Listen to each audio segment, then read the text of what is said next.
Mobile বা ইন্টারনেটে পর্নোগ্রাফির প্রতি ভয়ঙ্কর অ্যাডিকশান আর অ্যাকোম্পানি, ব্যাড অ্যাকোম্পানি। চুরি, ডাকাতি, খুন, রেপ যত ক্রাইম ইভেন চিটিং তার অন্যতম কারণ হচ্ছে অ্যাকোম্পানি। কথায় আছে না, কোথায় পৌঁছাচ্ছেন সেটা ইম্পোর্টেন্ট নয়, কার সঙ্গে পৌঁছাচ্ছেন ইম্পোর্টেন্ট।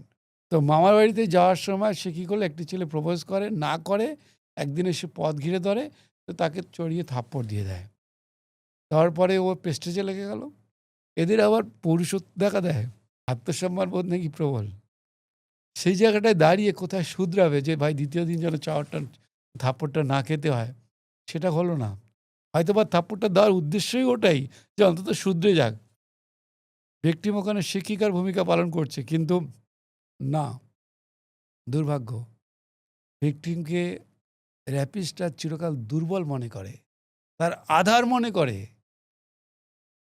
সেই সময় সে থাপ্পড় না দিয়ে যদি সুন্দরভাবে ফ্যামিলি, প্রফেশনাল লোক, ইভেন বিচারকদের সাহায্য নিয়ে, আমি অনেক সিটিং জাজ, ডিস্ট্রিক্ট জাজদেরকেও স্কুলে কলেজে নিয়ে গেছি। কারণ এটা পরিষ্কার গাইডলাইন আছে লয়েতে। ন্যাশনাল লিগ্যাল সার্ভিস অথরিটি এবং state legal service, district legal service অথরিটিতে পরিষ্কার বলা হচ্ছে যে বিচারের থেকেও ইম্পর্টেন্ট অ্যাওয়ারনেস।